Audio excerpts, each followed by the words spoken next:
This meeting is being recorded.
Our webinar session, Why Great Candidates Ghosting. My name is Priska Onwo, and you're welcome to this session.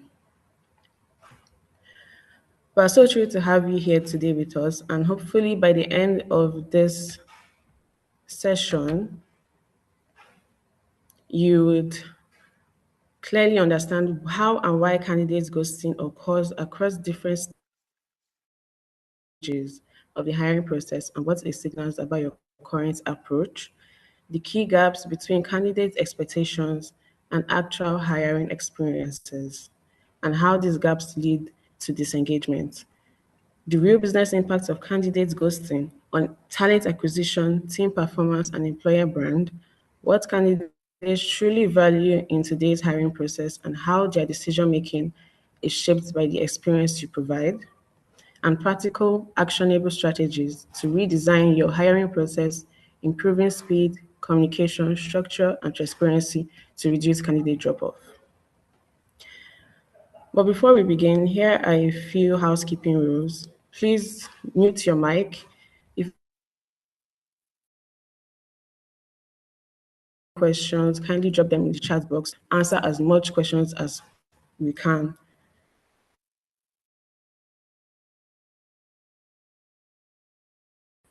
by the end of the session. Let me introduce our speakers for today.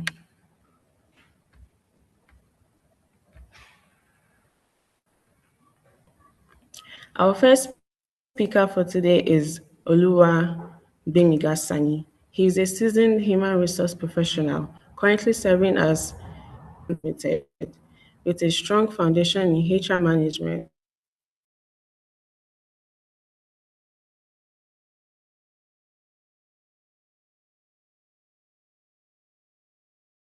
He has built a track record of expertise in recruitment. In his role, Oluwabemiga contributes to the effective delivery of HR operations by implementing policies, supporting strategic initiatives, and fostering a positive workplace culture. He is recognized for his strategic thinking, strong communication skills, and ability to build meaningful relationships across all levels of an organization. Our second speaker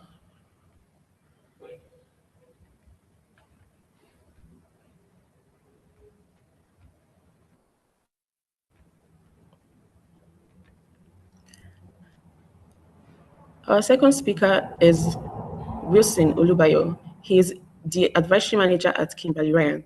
He brings over a decade of HR expertise, transforming human capital into a strategic advantage. He specializes in strategic HR planning, workforce optimization, and business transformation, delivering solutions that drives measurable impact across diverse sectors. With a strong background as a data analyst and deep proficiency in HRIS, he designs and implements data-driven HR strategies that streamline employee payroll processes, enhance workforce performance, and ensure compliance and with policies and regulations. He excels at diagnosing complex HR challenges and providing tailored guidance informed by analytics and industry best practices. So let's all kindly welcome our first speaker, Mr. Oluwabimiga Sani. Minga, over to you.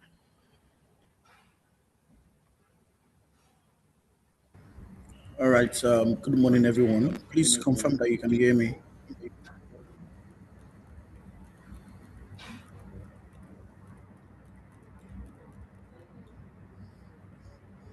All right. Thank you very much.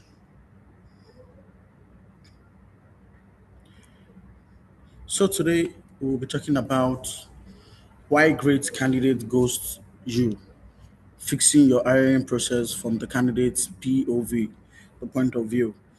All right. So it's usually the other way around, where organizations ghost candidates, leave them empty-handed in the recruitment process. But here we have it today that we are now talking about candidates ghosting employees,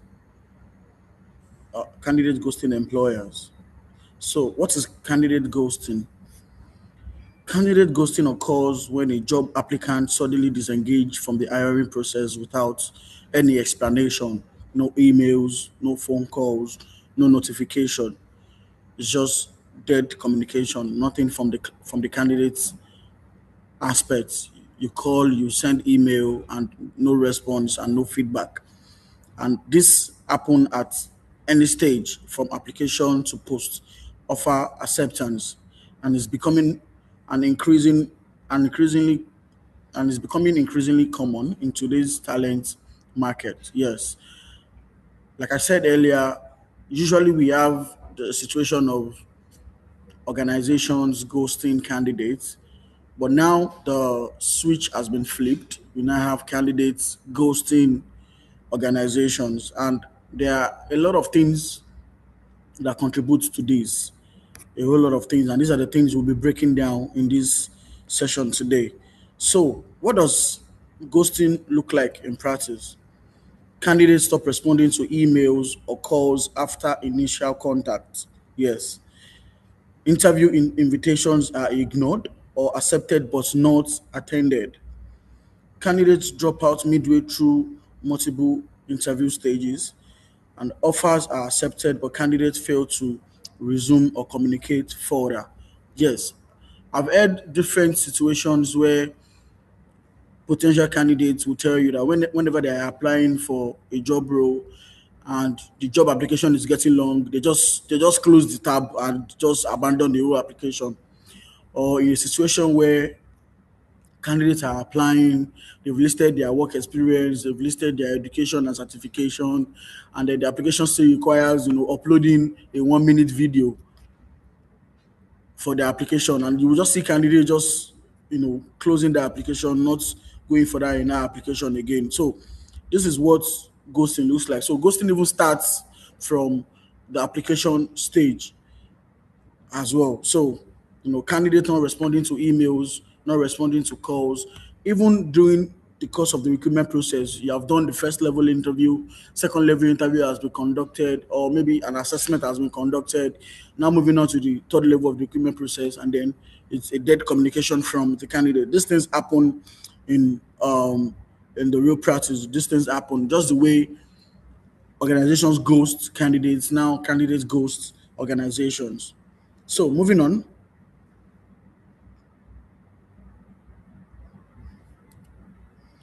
why this is becoming more common. Today's candidates operate in a fast-moving and highly competitive job market. Yes, many are actively exploring multiple opportunities at once, and they are more likely to disengage from processes that feel slow, unclear, or frustrating. Unlike before, candidates are no longer willing to wait it out. They simply move on. Yes. As a matter of fact, there are a lot of candidates you will call today, and you are trying to have a phone conversation with them to begin the recruitment process. And some of the candidates will tell you, oh, that they can't remember when they applied for this opportunity. That can you please brief them about what the job role is all about? That means, there are a lot of opportunities out there, and it means they are casting their nets wide, very wide, and they are, applying to various opportunities. And it does not become a situation of first come, first serve. And it's not even a situation of, oh, I want to work in a good organization. Oh, what's the compensation package? Or what are the benefit package? For candidates now, it's a situation of first come, first serve. That is the situation we have found ourselves now. And candidate ghosting is often not random behavior, actually. Yes, it is a response to the hiring experience. Yes, it is a response to the hiring experience. There are some recruitment process that are very engaging, very well put together. Communication goes both ways and all of that. You will know that, oh, okay, a very good amount of effort has been put into this recruitment process with the way the whole process is going. And, these are things that attract potential candidates. And the instance where candidates send out application is not even being acknowledged, and the candidate is not even looking forward to being called for an interview or being called for an assessment to begin the recruitment process. The candidate is already moving on to the next available opportunity. So when the process feels inefficient, unclear, or impersonal, candidates are more likely to disengage without notice. Yes, they just go off. They've moved on.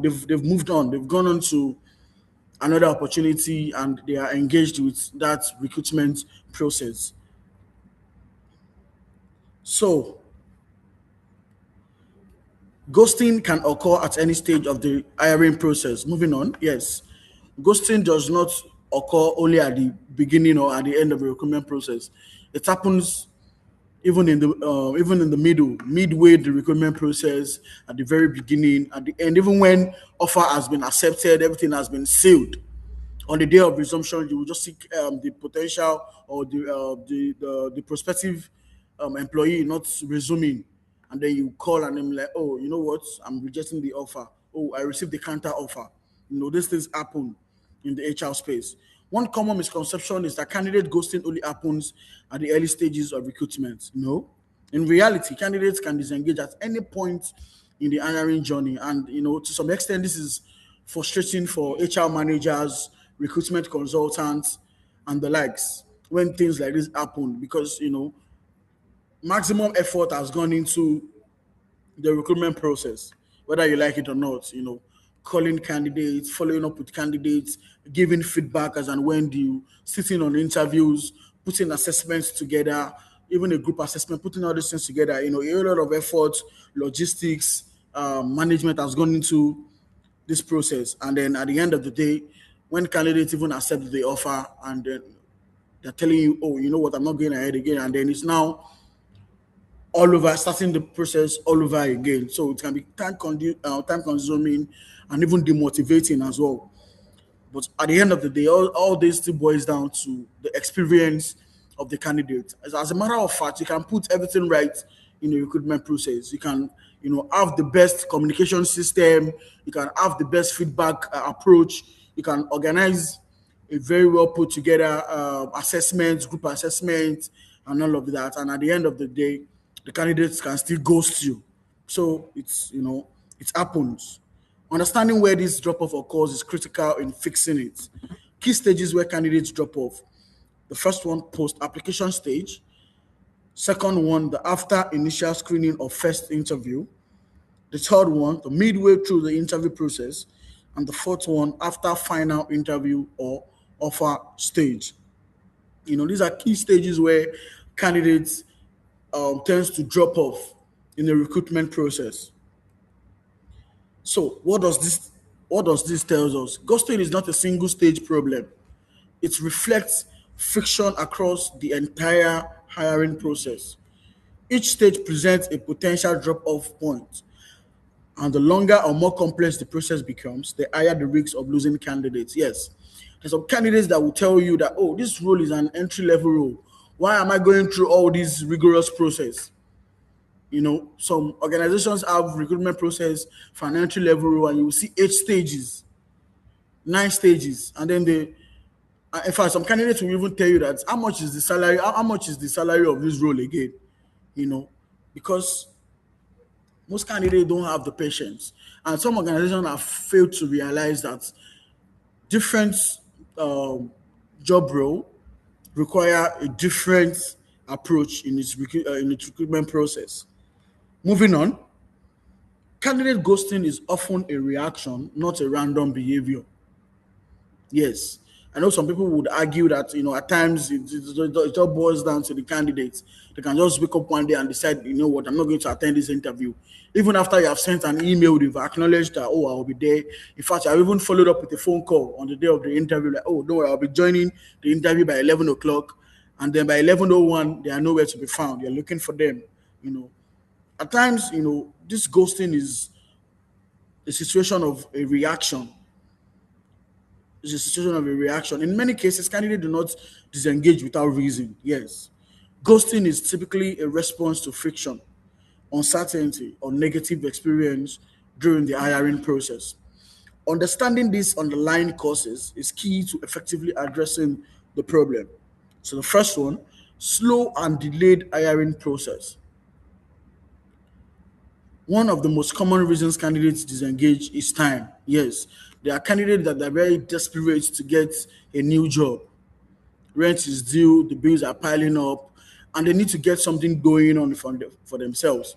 And imagine your own an organization recruitment process is taking as long as 3 months, 4 months for a mid-level role or an entry-level role.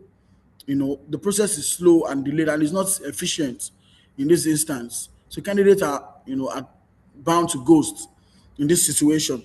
In fact, some candidates will have even forgotten that they did first stage with you because they've gone on to do other interviews, they've gone on to take other assessments, and then you now have to start refreshing their memory about your own recruitment process all over again. The second one is poor or inconsistent communication. This is something that happens even to the best of the HR professionals. You know, communication goes both ways. Giving feedback is very important. Candidate expects clarity and updates throughout the process. In fact, there are some candidates that when they attend an interview today, they expect feedback as soon as the next day. Yes, there are some candidates that they are that eager. In as much as you don't have a concrete feedback to give them, you can just give them a generic feedback to let them know that this has been worked on. That's okay. We remember you, and we are with you in this process together. You just need to give us some time and all of that. Communication goes both ways. But when candidates are not receiving any communication, no feedback, not even a phone call to keep them updated, the whole recruitment process now becomes outdated to them. So candidates expect clarity and updates throughout the process. However, many experience long periods of silence, unclear next steps, or last minute communication. You know, Moving on. Too many interview stages. Like I said earlier, organizations need to now start structuring the recruitment process to different roles. Imagine an entry level role going through 10 stages of a recruitment process. It's not very typical. It's not something that is going to keep the candidate engaged. While thorough evaluation is very important, overly complex hiring process can become a burden. Yes. And for the lack of transparency, when key information such as the salary range, role expectation, or timeline is unclear or withheld, candidates are forced to make assumptions. Yes, candidates are forced to make assumptions that, okay, maybe they've gotten another candidate, or maybe they've selected the candidate that they prefer, and all of that. Unstructured interviews, unprepared interviewers as well, or a lack of professionalism can significantly impact how candidates perceive an organization. Across all these factors, one pattern is clear. Candidates are not just evaluating the opportunity, they are also evaluating how they are treated throughout the recruitment process. And you hear candidates telling you that even how the communication is being handled is already a red flag. So talk more about them not getting the offer, accepting the offer, and start working there, and all of that. So candidates are now taking note of these things. It's not business as usual. Things have changed. People have become more knowledgeable. People now have options. Yes, people now have options because it's not every time people are leaving their house now to go for physical interviews. Interviews are being done virtually. So at times, candidates are not even losing anything by not attending your virtual interview at the end of the day. And there are a lot of organizations that will sit there that, it's still a physical interview we want to do and all of that. And then at times, because of these candidates will just, tend to go off, goes them. Moving on, what the hiring journey often looks like. What the hiring journey often looks like. The stage one, application and silence. This is very common in the recruitment process. Application and silence. A candidate submit an application with interest and expectation. Days or even weeks pass with no acknowledgement or feedback. At this point, engagement already begins to decline. The stage two, sudden urgency. The shift from silence to urgency often feels disorganized or inconsistent. You know, these very two stages are these two stages are very critical. And like I said earlier, candidates are taking notes. Candidates are taking notes of these. There's some candidates that are so funny that immediately they apply for any opportunity, they're already imagining or reminiscing about the scenario of them working in that organization already. They're already thinking about, oh, this is how I would pack my bag when going to work. This is how I will get to work. This will be my outfit on the Monday morning and all of that. I mean, you can't blame them But at the end of the day, they are not getting any feedback. They are not getting any feedback from the organization. So they just tend to zone out of the application. So moving on, to stage three, multiple interview rounds. Candidate goes through several interview rounds, often with different stakeholders. In many cases, questions are repeated, expectations are still unclear, feedback is still delayed. This creates fatigue and confusion. The stage four, delays and uncertainty. After investing time and effort, candidates experience another period of silence. A lot of effort needs to go into communicating, giving feedback at every stage of the recruitment process. This is very, very important. Stage five, disengagement. Eventually, the candidates stop responding, not necessarily out of disrespect, but because they have mentally moved on. Yes, they have mentally moved on.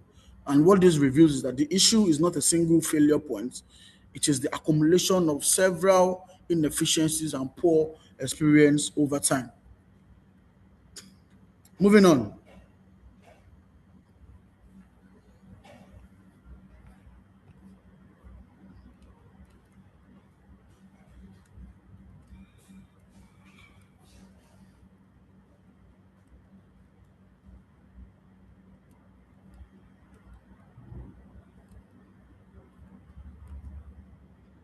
All right. So also the lack of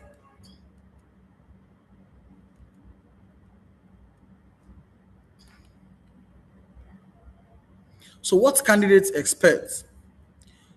Sorry about that. What candidates expect. In today's fast-paced environment, candidates expect a hiring process that is timely and efficient, not time consuming, and it's very efficient. Every stage is being handled with utmost professionalism, clear in communication and expectations. Yes. As a matter of fact, organizations are not taking it upon themselves that from the very onset of the recruitment process, the all stages in the recruitment process is already outlined in a communication that okay, in this recruitment process, this will be the first stage, the second stage, the third stage, the fourth stage. First stage is going to be an online assessment. Second stage is going to be a case study assessment. Third stage will be your first level interview. The fourth stage will be your interview with partners. Offer stage. There's clear communication on this. Structured and well organized recruitment process as well. Transparent about roles, details, and compensation from the onset. Respectful of time and effort. These are the things that candidates now expect in a recruitment process. And believe me, these things are not so hard to put together. You just take, going the extra mile and being conscious of how you handle your recruitment process. And these expectations are shaped not just by employers, but by broader digital experience, speed and clarity, and now the norm. Yes, everybody is, looking forward to moving on to the next thing. So speed is very important. You will not want to be left out.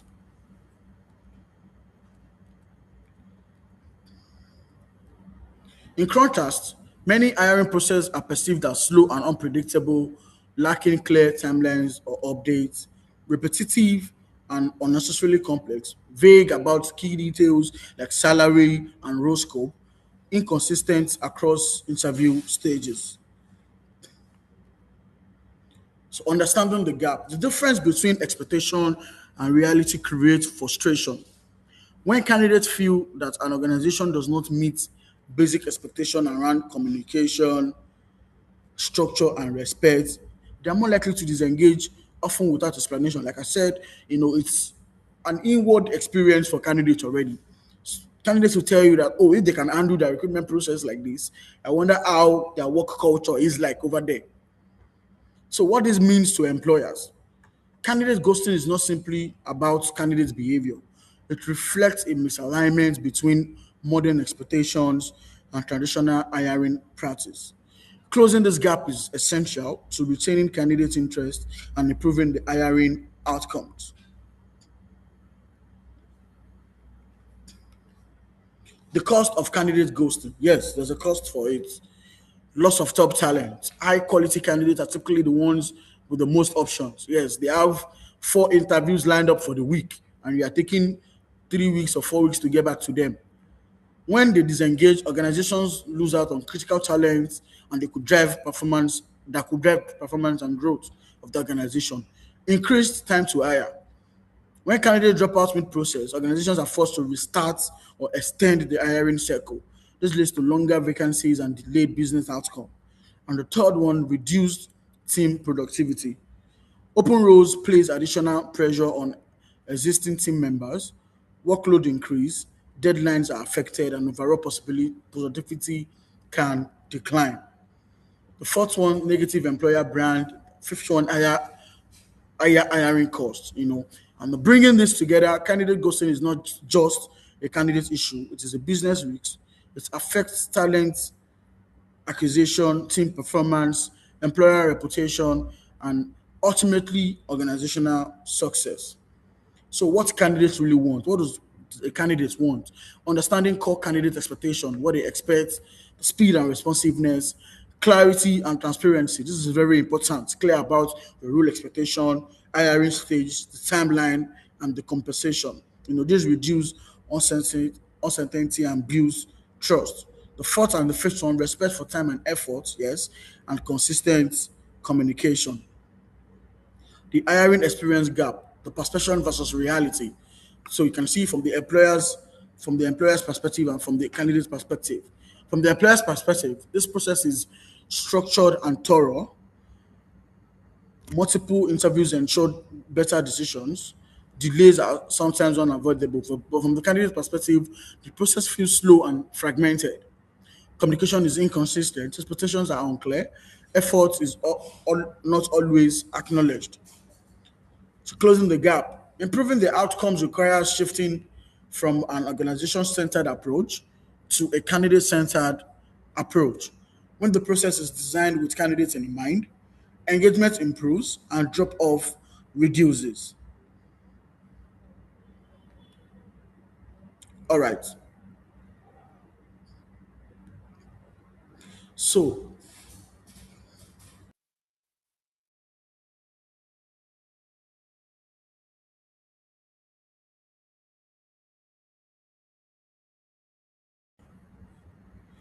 all right. So, there's a poll question.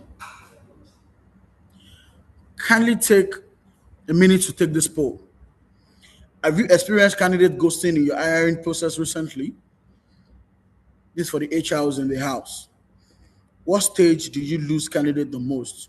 Do a quick internal audit. Think about it.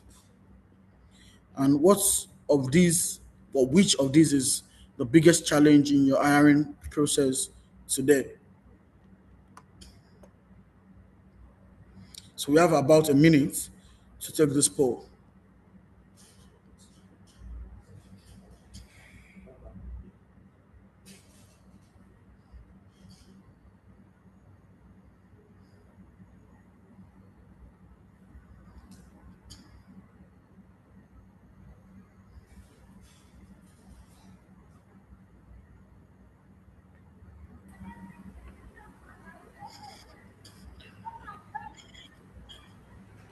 All right, thank you so much, Benga, for that session.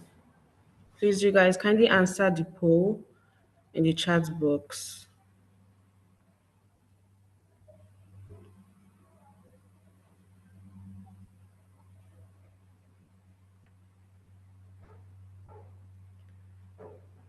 So while we do that, please let's all welcome our next speaker, Mr. Wilson Olubayo.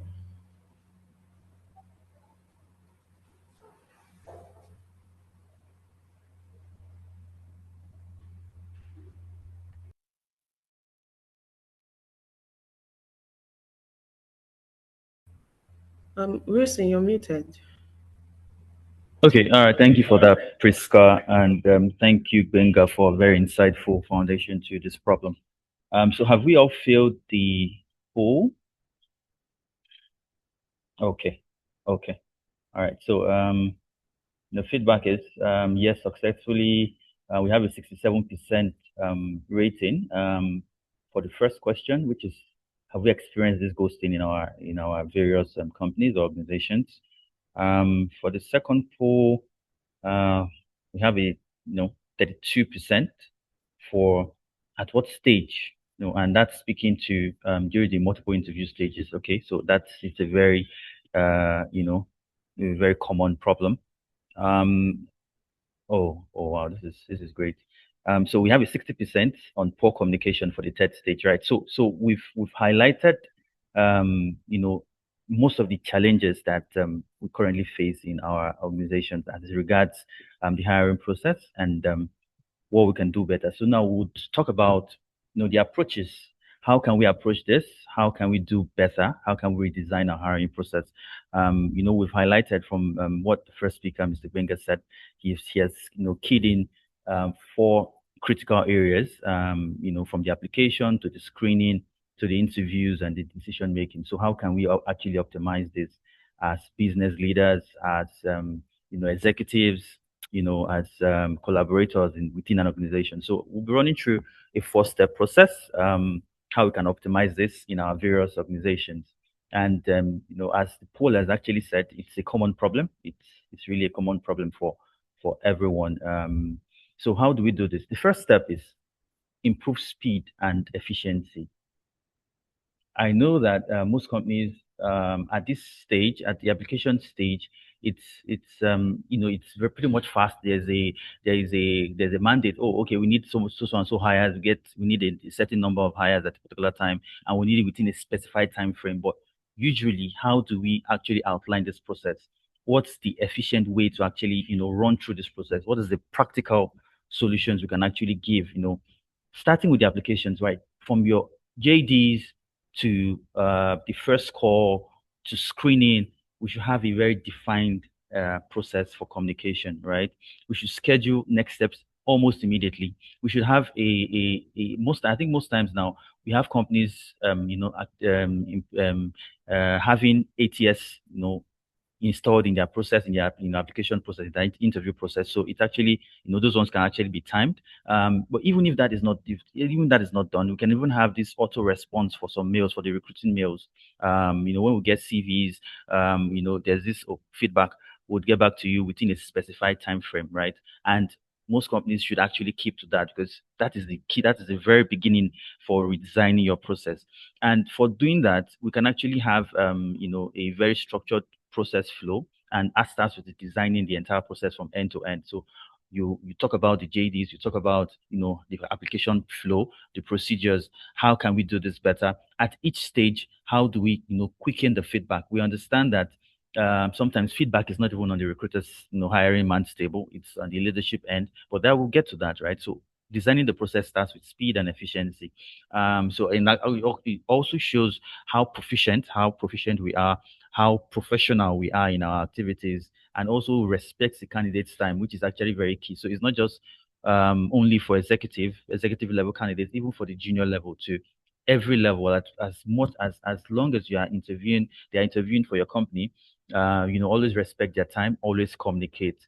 Okay, the next one is communication, right? How do we strengthen communication? At what stage, do we, strengthen this in terms of redesigning our process? For me, it's all the stages, right from this day one up to the final phase, final feedback. Right, communication should be key. We understand that sometimes decision making may not necessarily sit at our table, yeah, at the hiring manager's table, or most times the decisions are always at the executive level, right? How do we keep the candidates still hooked on this role, right? We communicate even if feedback is not given. In the first 24 48 hours, you give a feedback to every candidate, right? So yes, we can say, oh, decision has not been made, but then we're reviewing. Once the decision is made, you keep them engaged. So that actually improves your hiring process. Communication is very key. So communication breaks down when there's no acknowledgement of mail from the application process. Updates on the interviews. We are talking about unclear expectations, right? So these days, I know that some companies are actually modernizing their JDs. They have their outlined KPIs, responsibilities and everything outlined from the job description. It's from the application itself. So you're actually seeing what is actually expected of you. So unclear expectations. State your expectations for that role. Very, very, very defined. And silence, after interviews is a no-no. Yeah. So it's actually, dampens the morale of the candidate. So strengthen communication. The third step is, okay, practical actions to improve this is acknowledge every application, interaction. Clearly outline the hiring process. Put it, state it right from the very beginning. Some companies these days actually outline it. They state the number of stages for each of the roles they're being interviewed for. So you know at what stage you are and what is the next stage that is coming and what are the scope of the next stage. So it's not just, oh yeah, you have this next stage, so you'll be interviewed. No, what is the mode of interview? Is it going to be an assessment? Are you going to meet the panel members, board members? Is it going to be a written assessment, or it's just going to be just a well structured one-on-one, right? So all that should be outlined in your process. Also, provide updates at every stage.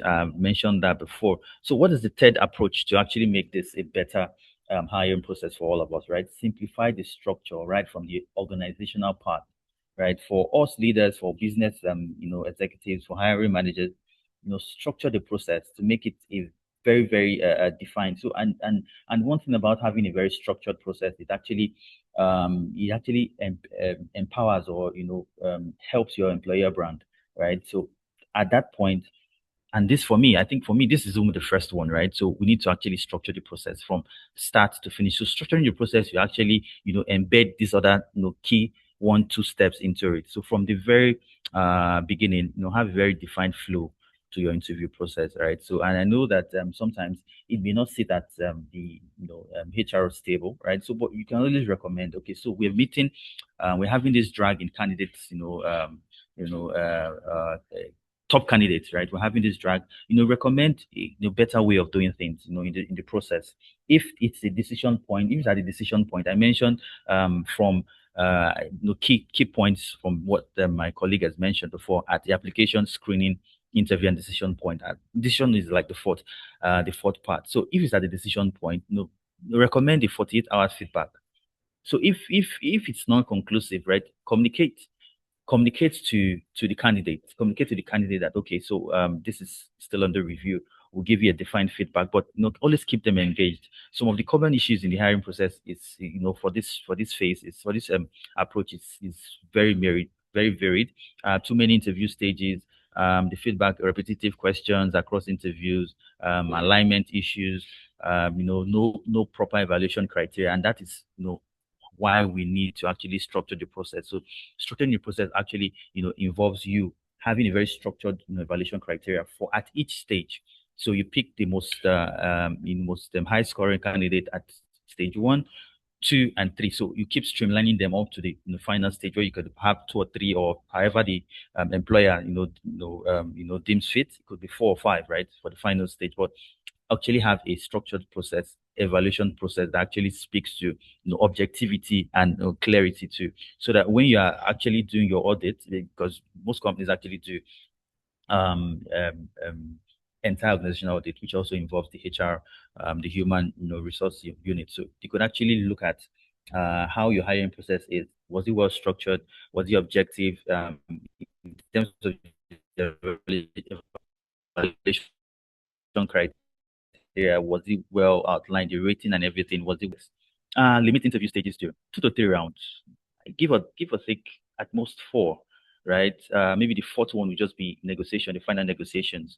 At this stage, it's very, very, very critical for companies. I remember a time that at the final stage, which is the decision making stage, the leaders actually took a bit of time to revert on the final decision. And when I eventually got back to the candidate, he has already picked up on another offer, because he had 2 offers. We were actually comparing both offers. So he actually picked on the other offer because I delayed in giving a response to him at that at that final phase, right? So define the purpose at each stage, as mentioned before. So if the first stage is going to be just a one-on-one interview, second stage an assessment, the third stage probably negotiation, or if you want to drag your assessments to 2 levels, right, that can be also be done.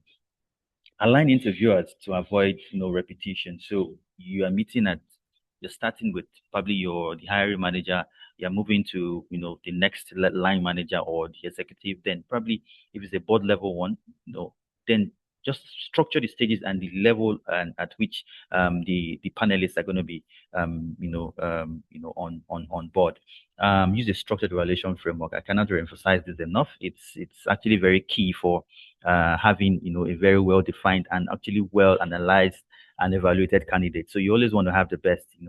I know that currently the unemployment market is about 5 point something percent, over 5.0% in terms of the unemployment rate, from the National and Bureau of Statistics. But we know that there is a whole lot of candidates out there. But in terms of looking for the best, in terms of looking for that top quality, we actually need a structured process for that. The fourth and not the least is build trust through transparency. And this starts from communication, right? So why does this matter? Salary expectations, which is usually, a very delicate bit in terms of negotiations, should, are not discussed early. So most times, employees want to know, some candidates want to know, okay, so this role, right? What are the expectations? What are the role responsibilities are not clear. The hiring timelines are a bit fake. Feedback I mentioned is a bit low, is a bit delayed, right? So all this, how can we actually make this better in terms of practical actionable steps, improving that? Share salary ranges early in the process, so those are interested, so you don't actually waste the candidate's time, actually even waste your time, because it's cost to business, hiring candidates that won't, or going through an interview process with candidates that will not eventually work with you or will not be the right fit for your organization. And it's also a time waster for every candidate too, because it's taking out time from their various work to actually attend interviews, whether virtual or physical, right? We need to share salary ranges, clearly communicate the role expectation, make it well defined. We don't want a situation where candidates are coming up and they are a bit they don't really understand what is the scope of this role.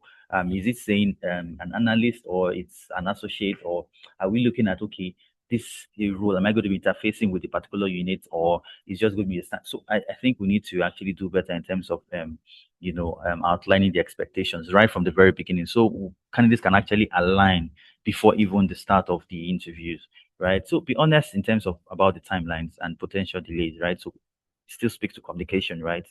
Open communication. Tell them this is how our interviews are structured. These are the time frames, right?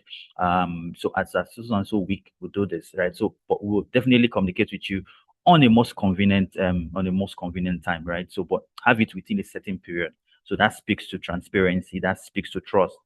Provide constructive feedback. Yes, so it's a no-brainer. We actually need to most times tell it the way it is, right? If a candidate didn't do well, yeah, this is how it is. This is your areas, so that you're even helping the candidates actually improve in their next application. Don't be so vague. I know that sometimes we do that a lot sometimes as HR professionals, that when we are not moving on with the candidate, we just give, oh, okay, so we have a better candidate. So yeah, that's like a generic response in terms of feedback, right? So make it a bit more tailored, make it a bit more, specific, so that it actually gives the candidates room for improvement, right? Transparency actually builds credibility, and it also helps you as employers of labor and as HR professionals to actually build your employer brand. So, what are the quick wins for us in terms of this process? Revising and redesigning our process. What are the quick wins? Simple changes without immediate impact. So we can actually. So this speaks to, yeah, I know that sometimes decision making can be a bit, it can drag on, right? Leadership and all that. Yeah, but these are the little things we can actually do to make the process a bit better, can make the process a bit more confident and more, responsive to candidates. Respond to candidates within 24 to 48 hours. Yes. So, and also, if you're inviting a candidate, I know most employers do this, or most HR, if you're inviting a candidate, give at least 2 days, 2 business working days, notice. So if a candidate is being interviewed for let's just say Monday or Tuesday, at least the invite should have gone out at least not more than 24 hours, 48 hours, please, so that you can actually give room for the candidates to actually prepare ahead. Then clear communication, communicate next steps, limit interview stages to a maximum of three. Right. Let us don't make it a bit bored for the candidates over time, because they have, most of them are actually engaged with their work. Yeah. So keep candidates informed at every process. Don't keep them silent. Silent means that, oh, we're not doing something. There's a miss somewhere. We're not doing something right. Ensure interviewers are prepared and aligned at all times. So this is a very key bit in terms of interview. So if your panelists, you should have a structured process. One, and two, if you're interviewing the candidates, all the process, all the documents associated, even if it's a scorecard, if it's an evaluation interview rating sheet, the CV of the candidate, if it's a presentation, all that should be gotten by your panelist or your interviewing board or panel, your interviewing panelist beforehand, at least 24 hours before, so they can actually have a review or pick questions, down for the candidates. Yeah, so these actions actually address most of our challenges that we're having with the hiring process. So why is what a great hiring experience looks like for the candidate, speaking to the candidate's point of view, right? So we are looking at defining the ideal candidate journey. How is it like? Clear and well communicated from the very start, timely progression between stages, consistency and professionalism in our process, in our hiring process, from start to finish, from end to end. Transparent expectations. So what do we need you to do when you come on board? This is how it's outlined. This is the process. This is the target. This is the frequency. So everything should be stated out there from the very beginning, and positive and respectful interactions at every touch point, right? So at every point, at every very sensitive point, we need to actually be positive and respectful of candidates' time. The candidates' journey should be respected. So overall, the outcome is having candidates really remain engaged, informed, and actually confident about the process. They actually have they will actually even help you support your the employer brand as you go on and as your business thrives. So I think that is it. Thank you so much for joining in. We'll take questions, feedbacks, and comments. All right. Thank you.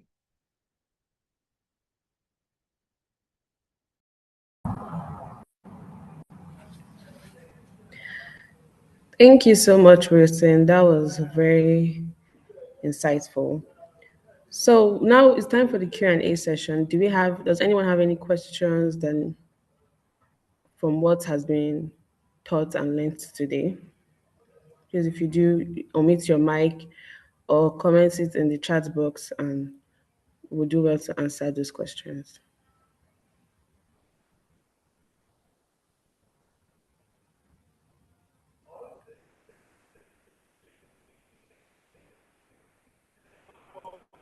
You can raise your hand if you have a question.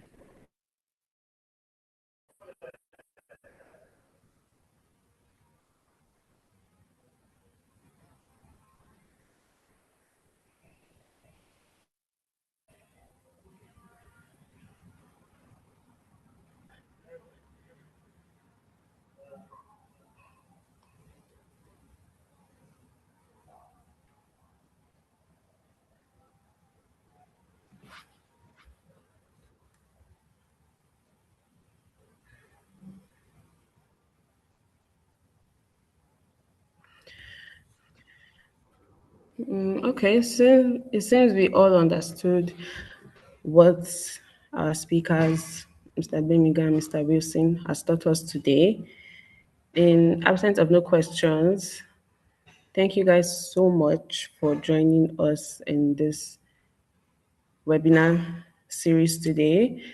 Do make sure to follow us on all platforms in case of any future events and webinars and so on. Thank you guys so much for joining us, and we'll see you in our next webinar series. Thank you.